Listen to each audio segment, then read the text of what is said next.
Hi friends, in this video session we are going to discuss how to write the queries in MySQL Workbench and how to write different DML queries, GDL queries, what is the process, how to create a database, how to use that database, how to show the tables, how to create the tables, that we are going to discuss everything related to database management system, basics of database management system in MySQL Workbench. So for that, already in previous videos we know how to install MySQL Workbench, how to create a connection in MySQL Workbench. Now we are directly going to use all that steps, and now we are going to learn how to write the queries, whether that queries are DDL or whether that queries are DML. But first we are going to start with the DDL queries, and in a basic DDL queries, first step is to create a database, right? So I have created already one database, so I am going to get this part in a new browser. So I have written here as a first query that is known as a create database, right? That is the mandate rule to write a query of creating a database. So I can say the first step in MySQL Workbench to execute the queries, that you need to first create a database with some name. So suppose here I have given the name as a lab 13, whatever name you want to give, but in this case you have to maintain a uniformity, whether you are going to use a capital letters, whether small letters, whether combination, but you need to maintain a uniformity, right? And second thing, always first step is to create a database. So that's why I have written as a first query in this browser as a create database so and so, right? Now I need to execute it, so that's why I have selected, highlight that query and execute it by pressing this I button. Now in this case it mentioned databases already exist, that we know in previous video. We know that when it shows a error or when it show a execution, right? This query is also executed, but it shows that this database is already there in your workbench, so that's why. But there is no error as such, right? And due to this error code or this line database exists, it shows here in the schema that it is written here as a query interrupted. But if I'm going to change its name, suppose I'm going to give in here as a 20.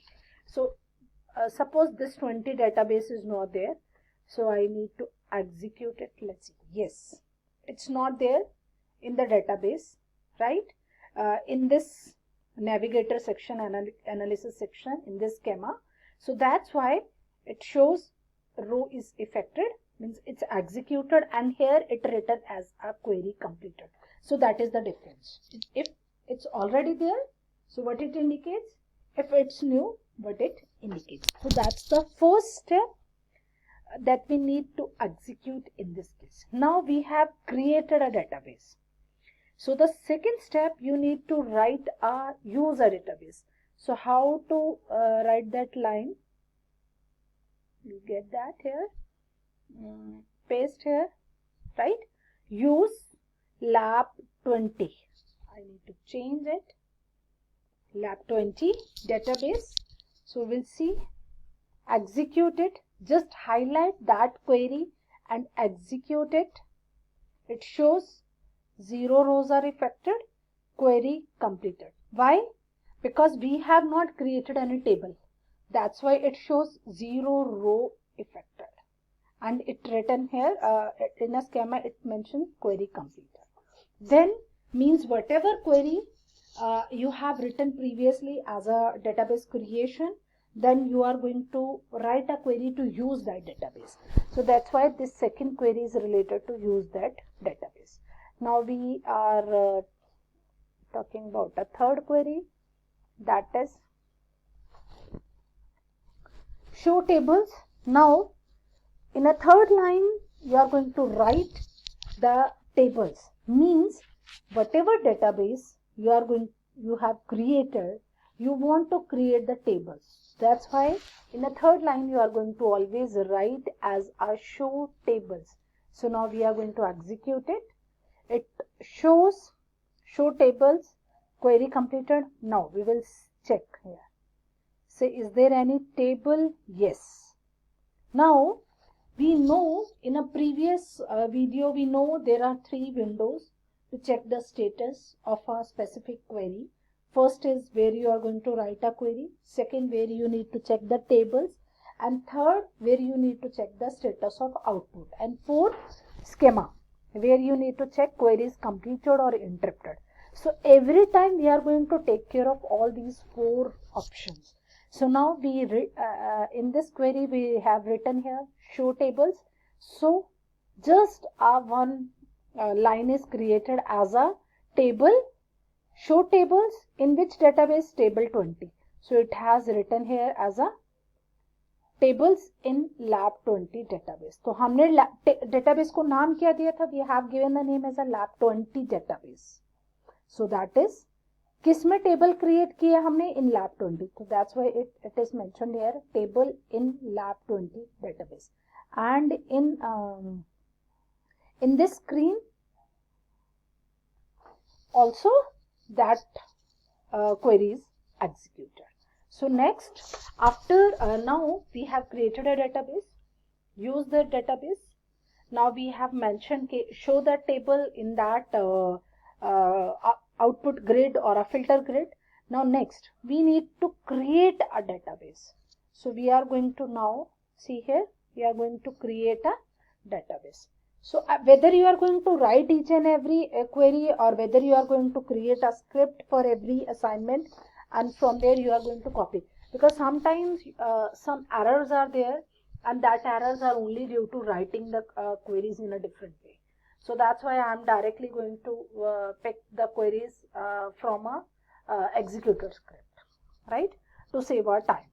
So now whatever table you have shown here, so now you want to put the rows and columns in that table.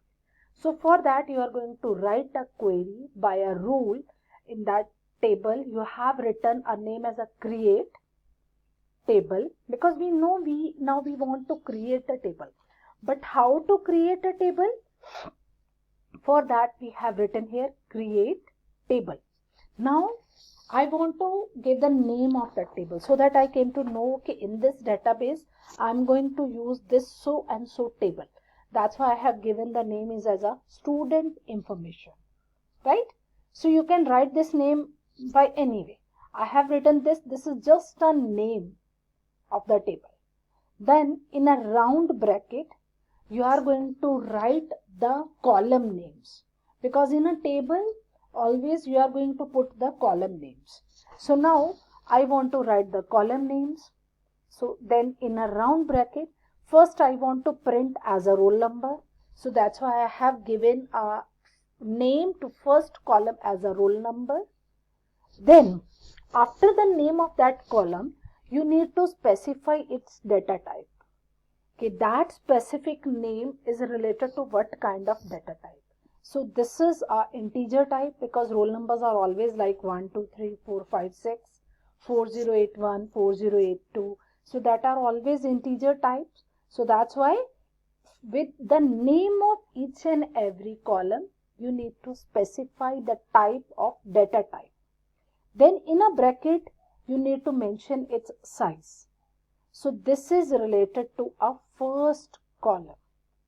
Name of the column, data type of that specific column, size of that specific column. Then you want to print a second column with a name. So its name of second column is known as name. That is are related to a varchar. So this varchar is what? It's a data type.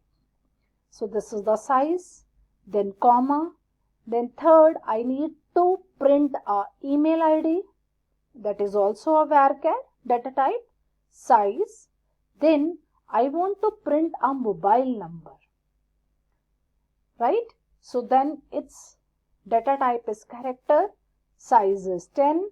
Then I want to print a course, means course name, right? Subject name you can say. So that is varchar data type with size is 20.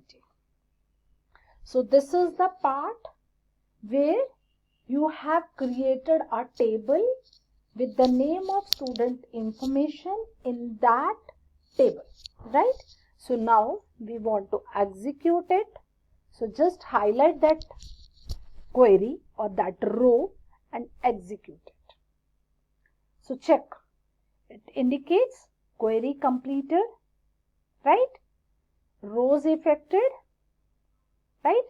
Now, but from this query, you are not able to see the table in a filter grid.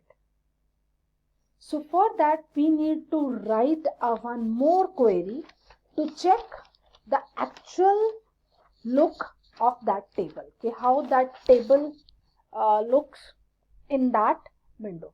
So for that, you need to write a query. Its name is known as a describe student information. So I am going to put here. So my table name is what? Student information, right? I want to describe it, means I want to see that कि कैसा दिख रहा है वो table. So for that I have pasted this query. After this, creating a table, because this create table is not going to show me a table. But if you want to see the actual table, you need to write this query with the name of describe. So now we execute it. See, query completed, right? Output is displayed and table is shown here. So this is the table. So now see, now we need to check whether we have entered similar kind of data in a previous query, that is create table. So we check that. So in this create table with the name of student information, its first column kya tha? Roll number. So this is a first column.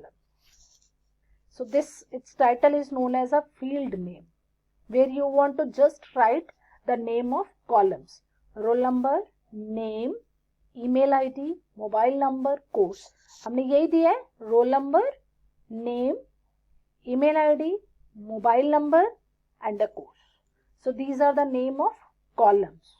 Then in a second column here, it indicates the type of data types. So we written roll number int था, right? Data type का size mention है, name क्या था? varchar, email ID varchar, then null. So always we are going to print a null values in this case of a table. A key, whether you are going to talk about a foreign key and a primary key, so that we are going to in later on videos. Default is always a null and extra is always a blank. So this is the way you are going to check a table that you have entered in this query, that is create table. So this is a very, very basic part of writing a queries, DDL queries in a MySQL workbench. Whenever you want to execute, you want to perform any assignment, any task, these are the basic steps that you are going to use in each and every assignment and each and every you can say task, right? So when we say in this case are fields, so if I want to say the description of this table, field means name of columns, this type means data types with its size, null means not taken any primary constraints, right? Key, that is blank because we have not mentioned any kind of a key. Default schema, that is always a schema, default schema as a table. So if any errors are there, that are going to mention there, right? So these are the basic steps, okay, how we are going to check everything in this table.